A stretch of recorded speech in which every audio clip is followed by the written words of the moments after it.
Hello everyone, कैसे हैं आप सब लोग। स्वागत है आप सभी का पीडब्ल्यू नर्सिंग वाला में। हम लोग बात करेंगे हमारे चैप्टर कम्युनिकेबल डिजीज के बारे में, जहां अब तक हम लोगों ने काफी डिजीज के बारे में बात कर ली। नेक्स्ट हम लोग इसमें बात करेंगे, अगली जो डिजीज की बात करेंगे वो है डेंगू की बात करेंगे। चलिए नेक्स्ट डिजीज की बात करते हैं हम लोग। आज हम लोग बात करने वाले हैं डेंगू के बारे में।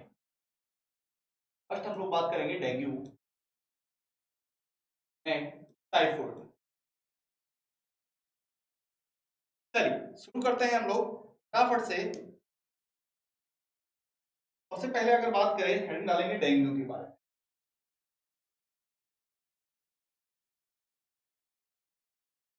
डेंगू,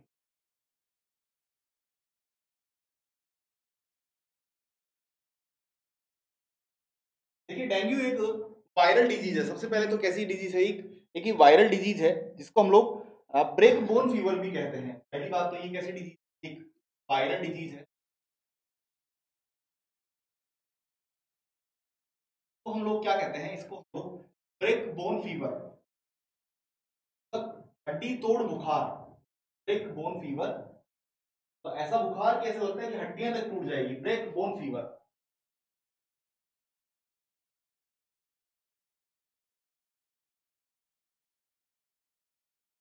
ठीक है। नेक्स्ट अगर हम लोग बात करें, देखिएगा, इसके अलावा बात करें, डेंगू वायरस जो है, अगर ये किसके कारण होता है, क्यूजेटिव एजेंट, तो इसका जो क्यूजेटिव एजेंट है वो क्या है, डेंगू वायरस, जिसको अर्बो वायरस भी बोलते हैं। तो क्यूजेटिव एजेंट का क्यूजेटिव एजेंट क्या है, डेंगू वायरस। क्यूजेटिव एजेंट जो कि क्या है, डेंगू वायरस। डेंगू वायरस, और अगर बात करें हम लोग इसके बारे में, तो ये जो है, इसी को हम लोग अर्बो वायरस भी कहते हैं। Also known as, dengue virus को ही क्या कहा जाता है, डेंगू वायरस को ही अर्बो वायरस भी कहते हैं। आल्सो नोन एज, तो क्या कहते हैं, अर्बो वायरस। अर्बो वायरस भी कहते हैं। क्या कहा जाता है, अर्बो वायरस। ये सवाल बहुत ज्यादा पूछा गया है अब तक।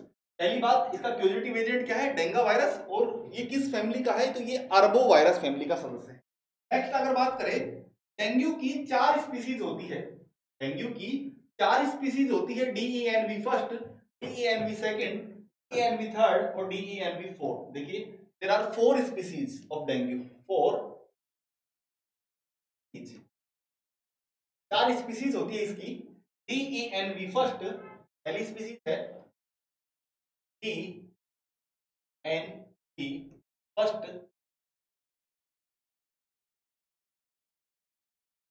सेकंड है डीईएनबी सेकंड। थर्ड है डीईएनबी थर्ड। और नेक्स्ट है डीईएनबी फोर। अगर बात करें हम लोग इसमें सबसे खतरनाक जो है, अगर सबसे खतरनाक की बात करें, तो डीईएनबी सेकंड जो है सबसे खतरनाक डिजीज है। ये सबसे खतरनाक होती है, मोस्ट जो डेंजरस स्पीसीज है वो क्या है, डीईएनबी second, most dangerous, most dangerous.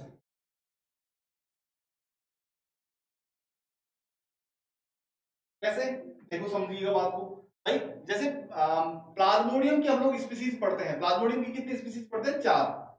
जैसे ओवेल, फेल्सीपेरम, मलेरी, है ना, वैसे करके फाइवेक्स, चारों स्पीसीज पढ़ते हैं। सबसे खतरनाक कौन से, फेल्सीपेरम। सेम वैसे ही यहाँ पर सबसे खतरनाक कौन सा है, डीईएनबी सबसे खतरनाक है। मोस्ट डेंजरस टाइप कौन सा है, वो यही है।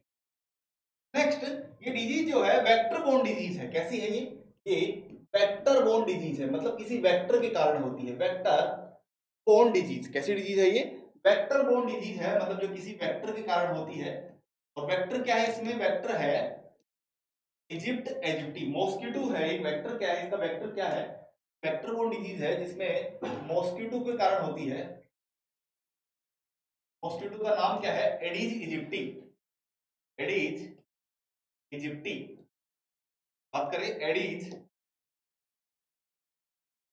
मॉस्किटो का नाम है एडीज।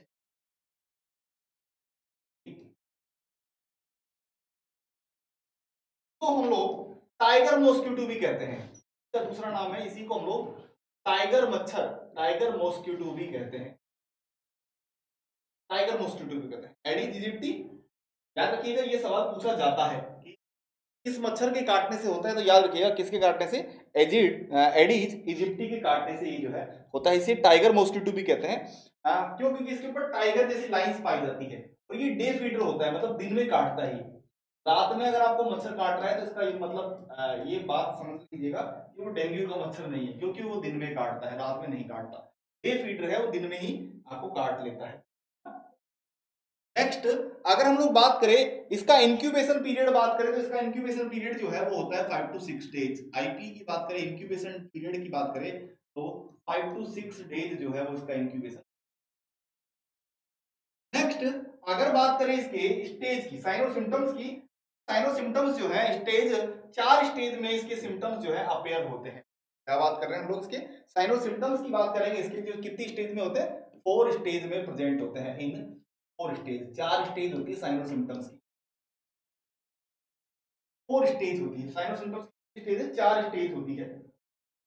सबसे पहली स्टेज, पहली स्टेज के अंदर क्या होता है, जिसके अंदर अनडिफरेंशिएटेड फीवर, हाई फीवर होता है, पहली stage, stage first,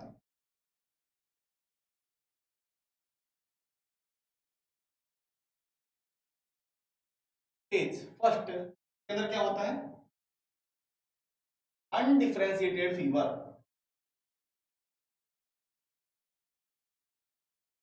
undifferentiated, undifferentiated, undifferentiated fever. जैसे कि कैसा होता है, हाई ग्रेड फीवर, बहुत तेज फीवर होता है, हाई ग्रेड फीवर, बहुत तेज फीवर होता है,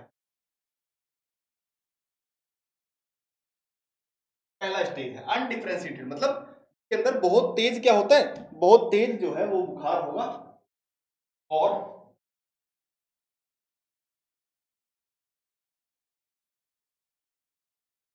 अनडिफरेंशिएटेड के अंदर क्या होगा, बहुत तेज बुखार होगा, और क्या होगा उसके अलावा अगर बात करें हम लोग, इसके अंदर कोई पर्टिकुलर सिम्टम नहीं दिखाई देंगे, not particular symptom, not particular, not particular symptom, कोई पर्टिकुलर सिम्टम्स जो है वो दिखाई नहीं देगा, कोई सिम्टम नहीं दिखाई देगा कि सब कोई सिम्टम दिखाई नहीं कुछ। नेक्स्ट अगर हम लोग बात करें, नेक्स्ट अगर बात किया जाए इसके बारे में, और देखो स्टेज सेकंड में क्या होगा इसकी में, स्टेज सेकंड में फीवर और बढ़ेगा, बाईफेजिक और टाइफेजिक, देखो stage second,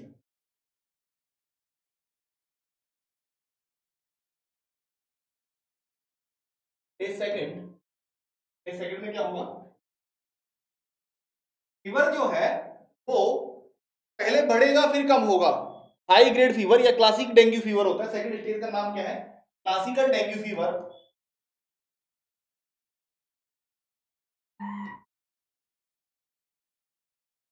classical dengue fever. और इसके अंदर क्या होगा, इसके अंदर जो है वो हाई ग्रेड फीवर होगा, क्या होगा, हाई ग्रेड फीवर, की फीवर बहुत तेज आएगा, कैसा, बाईफेजिक और टाइफेजिक, समझा देता हूं देखो, high grade fever, high grade fever देखने को मिलेगा, और उसमें भी कौन सा, बाईफेजिक, तो पहले ऊपर, सुबह कम शाम को, ऐसा मतलब ऐसा, पहले ज्यादा फिर कम, फिर ज्यादा फिर कम, डेली है ना, सुबह शाम के हिसाब से बढ़ता है, biphasic and triphasic,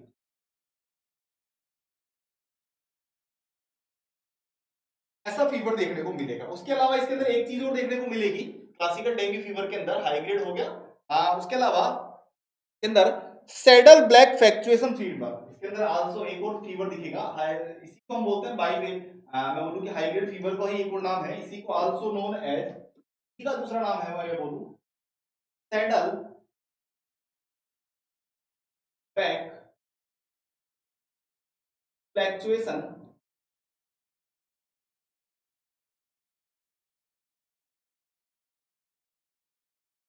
fluctuation, saddle back fluctuation fever कहते हैं। ठीक है, चलिए नेक्स्ट बात करें हम लोग, अगली बात करें इसके अंदर, तो इसके अंदर क्या होता है, इसके अंदर जो है वो हेडेक होगा और रेट्रो ऑर्बिटल पेन, यहां पर पेन दिखाई देगा। उसके अलावा क्या होगा, पेन होगा, मैं बोलूं कि हेडेक, तो पहले हेडेक लिख दीजिए, सिर में दर्द होगा, हेडेक,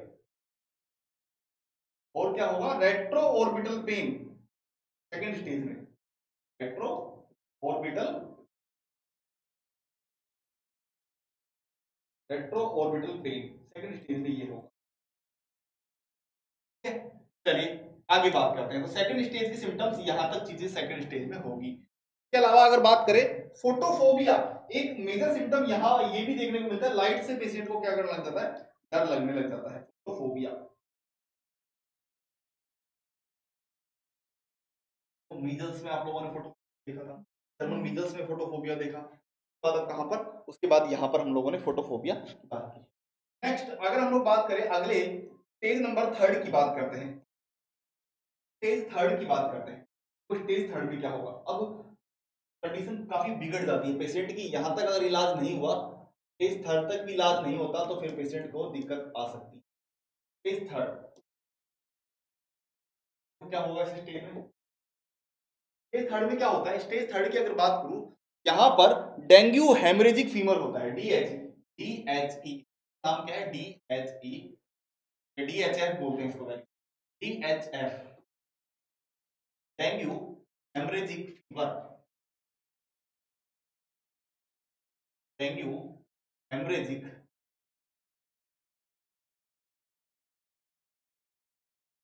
फीवर, तो क्या होगा, बुखार होगा पेशेंट को बहुत ज्यादा, हेमरेजिक फीवर होगा, मतलब बुखार होगा पेशेंट, ऐसे दिक्कत आएगी उसको बहुत ज्यादा, या क्या ऐसा ब्लड लॉस होने लग जाएगा उसके ना, हेमरेज हो जाएगा उसके।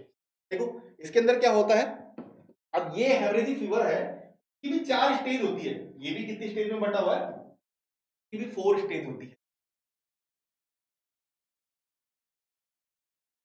ये भी 4 स्टेज होती है। देखो कौन कौन सी होती है 4 स्टेज, आइए देखते हैं, बात करते हैं। पहली स्टेज होती है इसकी, first stage, dengue haemorrhagic fever की भी 4 स्टेज होती है। और अगर बात करें सबसे पहली स्टेज, इसके अंदर क्या होता है, इसके अंदर अगर बात करें फीवर को, क्या होता है, हाई ग्रेड फीवर हो रहा है सबसे पहला, तो पहली स्टेज की थर्ड स्टेज में क्या होगा, हाई ग्रेड फीवर, बहुत तेज बुखार होगा, हाई ग्रेड फीवर, ये सब में सेम है। सेकंड देखो क्या होगा, सेकंड स्टेज जो है, यहां पर ब्लीडिंग होती है, और उनकी प्लेटलेट्स का काउंट जो है वो कम पड़ जाएगा, थ्रोम्बोसाइटोपिनिया, प्लेटलेट्स का काउंट जो है क्या हो जाएगा, डिक्रीज हो जाएगा, platelet platelet count decrease, platelet count decrease, क्या होगा इसके अंदर, इसके अंदर जो है वो प्लेटलेट का काउंट कम हो जाएगा, और उस कंडीशन को क्या बोलते हैं, थ्रोम्बोसाइटोपिनिया, थ्रोम्बोसाइटो साइटो के अंदर देखने को मिलता है। तो एक मेजर सिम्टम होता है ना कि डेंगू के पेशेंट के अंदर प्लेटलेट्स कम हो जाती है, वो क्यों हो जाती है, वो इसी वजह से कम हो जाती है, कितनी, और लेस देन अगर बात करें कितनी, 1 लाख से भी कम हो जाती है, लेस देन 1 लाख, 1 लाख से कम हो जाती है, 1 लाख, 1 लाख से कम हो जाती है। देखो थर्ड क्या होता है, तीसरी स्टेज, इसके अंदर तीसरा क्या होता है, इसके अंदर अब होता है हेमरेजिक मैनिफेस्टेशन, मतलब ब्लड निकलता है। अब कहां कहां से ब्लड निकलेगा, देखो अगर मोस्ट कॉमन ब्लीडिंग की बात करें तो एपिस्टैक्सिस, देखो तीसरा क्या होगा, ब्लीडिंग, हेमरेज होगा, ब्लीडिंग में भी मोस्ट कॉमन ब्लीडिंग कहां से आएगी, मोस्ट कॉमन ब्लीडिंग जो है वो होती है एपिस्टैक्सिस, नाक से ब्लड निकलना स्टार्ट हो जाएगा, एपिस्टैक्सिस, एपिस्टैक्सिस मतलब नोज ब्लीडिंग, सबसे पहले कहां से होगा, सबसे पहले जो है वो नोज से ब्लड निकलेगा, उसके अलावा फिर जीआईटी से ब्लड निकलना स्टार्ट हो जाता है, ब्लीडिंग सबसे पहले कहां से होगी, नोज से, नोज ब्लीडिंग, इसके अलावा जीआईटी से ब्लड, जो आपका गैस्ट्रोइंटेस्टाइनल ट्रैक्ट है, यहां से ब्लीडिंग स्टार्ट हो जाती है, जीआईटी ब्लीडिंग, के अंदर भी तीन चीजें देखने को मिलेगी। जीआईटी ब्लीडिंग के अंदर भी तीन चीजें होती है। सबसे पहले होता है यहाँ पर तीन चीजें देखने को मिलेगी जीआईटी ब्लीडिंग में। पहले होगा अगर बात करें हेमेटेमेसिस। हेमेटेमेसिस मतलब वोमिटिंग में ब्लड आएगा, वोमिटिंग ब्लड जिसको बोलते हैं हेमेटेमेसिस। हेमेटेमेसिस को बोलते हैं vomiting blood, blood in vomiting.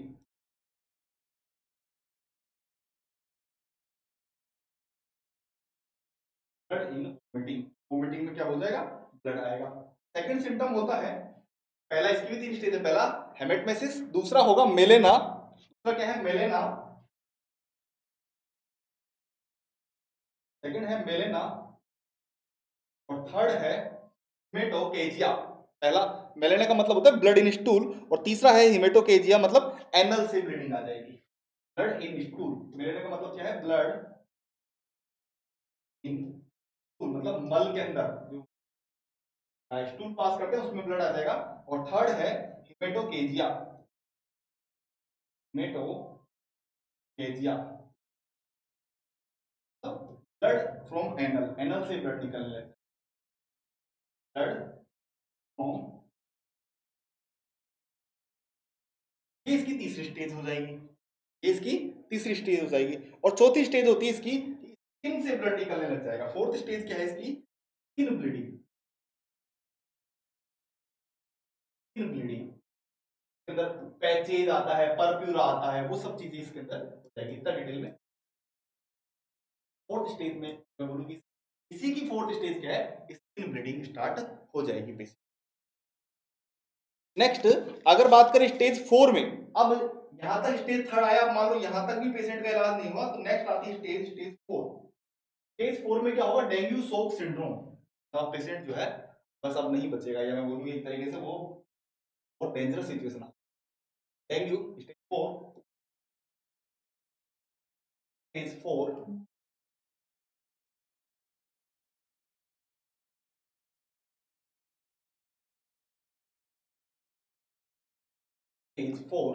के अंदर क्या होगा, के अंदर जो है अब पेशेंट को बहुत दिक्कत होगी, डेंगू शॉक सिंड्रोम। क्या होता है, dengue shock syndrome, DSS, dengue shock syndrome.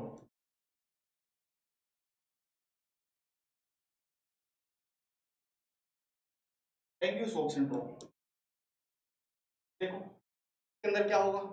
अगर बात करें इसके अंदर जो ये सबसे मोस्ट कॉमन सबसे डेंजरस सिचुएशन है, पहली बात तो इसके अंदर क्या होगा, सर्कुलेटरी फेलियर हो जाएगा पेशेंट का। देखो मोस्ट डेंजरस सिचुएशन है ये, मोस्ट डेंजरस।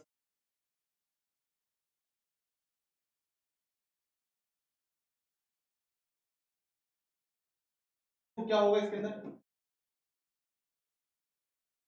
अगर बात करें सबसे पहले तो इसमें सर्कुलेटरी सिस्टम मतलब हाइपोवोलेमिया, सर्कुलेटरी सिस्टम में क्या होगा, दिक्कत होगी, हाइपोवोलेमिया होगा, मतलब पेशेंट के अंदर ब्लड वॉल्यूम लॉस हो जाएगा। हाइपोवोलेमिया, हाइपोवोलेमिया मतलब क्या होगा, ब्लड का वॉल्यूम जो है वो क्या हो जाएगा, ब्लड वॉल्यूम डिक्रीज हो जाएगा। ब्लड का वॉल्यूम क्या हो जाएगा, डिक्रीज। अगर ब्लड वॉल्यूम रिड्यूस हो गया तो पेशेंट को क्या हो जाएगा, ब्लड का वॉल्यूम जैसे ही डिक्रीज होगा पेशेंट को हो जाएगा हाइपोटेंशन। क्या हो जाएगा, हाइपोटेंशन मतलब बीपी लो। क्या हो गया, डाउन हो गया। अब जैसे ही पेशेंट का बीपी डाउन हुआ, अब क्या हो गया, हाँ जो पल्स प्रेशर है वो भी क्या हो गया, कम हो गया। पल्स प्रेशर क्या हो गया, पल्स प्रेशर डेफिसिट मतलब जो एपिकल या मैं बोलूं कि जो सिस्टोलिक और डायस्टोलिक है उसके बीच का क्या हो गया, उसका बीच का जो डिफरेंस है वो भी कम हो गया। पल्स प्रेशर जो है वो भी डिक्रीज हो गया। पल्स प्रेशर क्या होता है पहले समझा देता हूँ। पल्स प्रेशर क्या होता है, पल्स प्रेशर डिक्रीज 20 mmHg से कम हो जाएगा। चलिए पल्स प्रेशर होता क्या है समझ लो कि जैसे नॉर्मल हम लोग जो देखते हैं ना सिस्टोलिक और डायस्टोलिक वॉल्यूम, सिस्टोलिक और डायस्टोलिक वॉल्यूम क्या डिफरेंस क्या कहलाता है आपका, पल्स प्रेशर। से 120 और 80 माइनस करते हैं कितना, 40 mmHg बनता है। टोटल कितना होता है बीपी, 120/80 क्या होता है ना, ये तो होता है। अब इन दोनों का जो गैप है वो क्या कहलाता है? Pulse pressure. दोनों का गैप क्या कहलाता है? Pulse pressure. और इसमें क्या हो जाएगा? पल्स प्रेशर डाउन हो जाएगा। अगर पल्स प्रेशर डाउन हो गया पेशेंट का तो स्किन क्या हो जाएगी? ठंडी पड़ जाएगी। स्किन जो है वो क्या हो जाएगी? बिल्कुल ठंडी हो जाएगी। और स्किन जैसे ही ठंडी पड़ेगी, वाइटल ऑर्गन्स है उनको दिक्कत आ जाएगी, वाइटल ऑर्गन्स डैमेज होना शुरू हो जाएंगे। वाइटल ऑर्गन जैसे हार्ट, किडनी और ये क्या है, सब डैमेज होना स्टार्ट हो जाएंगे और पेशेंट क्या हो जाएगा? कोमा में जा सकता है और उसकी डेथ भी हो सकती है। क्या हो जाएगा? कोमा में जा सकता है और मे भी उसकी क्या हो सकती है? डेथ भी हो सकती है। खतरनाक इसकी। पहले क्या होगा स्टेज 4 में? स्टेज 4 में सबसे पहले जो है पेशेंट को हाइपोवोलेमिया मतलब ब्लड की कमी आएगी क्योंकि ब्लड लॉस हो चुका है इतनी जगह से। फिर ब्लड का वॉल्यूम कम हो चुका है, हाइपोटेंशन हो गया। बाद में ब्लड जो पल्स प्रेशर है वो क्या हो गया? डेफिसिट हो गया, डिक्रीज हो गया। कितना? 20 mmHg से नॉर्मल कितना होता है? 40 mmHg। स्किन काम, स्किन ठंडी पड़ गई है, वाइटल ऑर्गन्स क्या होने लगे हैं? डैमेज हो गए, कोमा में चला गया और पेशेंट डेथ हो चुकी है। मेरे बाद यहाँ तक ये 4 स्टेज की हमने बात की, 4 स्टेज के बारे में आपको बताया। अब देखो इसको डायग्नोस कैसे करते हैं। तो डायग्नोस करने के लिए कौन सा टेस्ट काम में ले जाता है? तो डायग्नोस करने के लिए एक टेस्ट होता है टोर्निक्योरेंट टेस्ट। कम्युनिटी टेस्ट की बात करूं अगर मैं बड़े लेवल पर या कम्युनिटी लेवल पर बात करें तो देखिए डायग्नोसिस टेस्ट।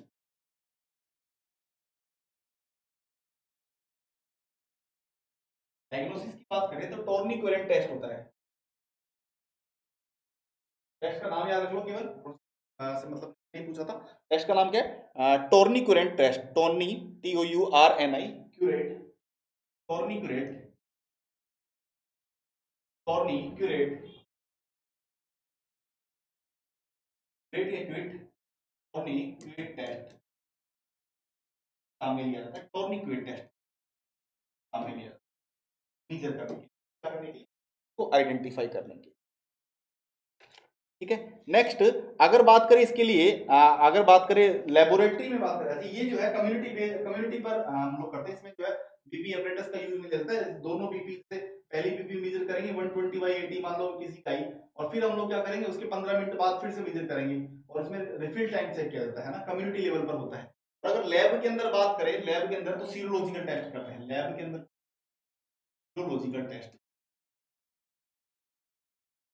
लॉजिकल लैब के अंदर, लैब के अंदर कौन सा करते हैं? सीरोलॉजिकल टेस्ट जो है लैब के अंदर किया जाता है। मेरे बात यहां तक की चीजें उम्मीद है आप लोगों को समझ में आई होगी।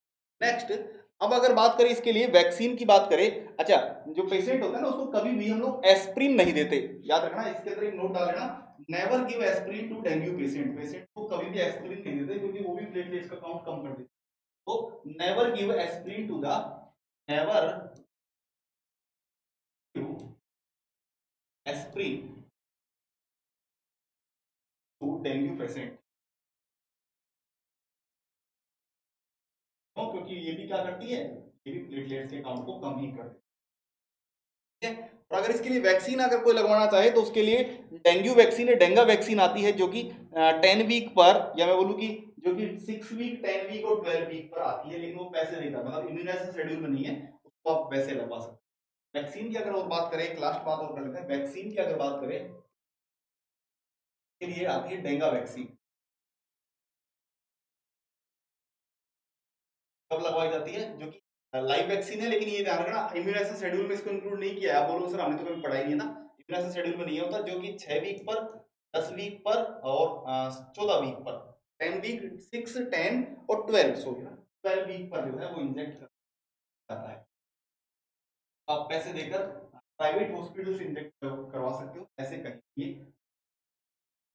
फिर बाद यहाँ हमने डेंगू की बात पूरी कंप्लीट की। डेंगू एक बड़ा डिजीज को आप याद रखिएगा। नेक्स्ट हम लोग बात करेंगे इसके बारे में, टाइफाइड के बारे में बात करेंगे, इसके अलावा एड्स की बात करेंगे। हमारा डिजीज जो है, एक दो डिजीज उनको खत्म करके फटाफट से बताइएगा। आप लोगों के लिए सवाल है यहाँ पर, कोपलिक स्पॉट जो है वो किस डिजीज का इंपॉर्टेंट क्लिनिकल सिम्टम है? कोपलिक, जल्दी से बता दीजिएगा कमेंट बॉक्स में। मिलते हैं आप लोगों से अगले पार्ट में। Thank you so much, bye bye, take care.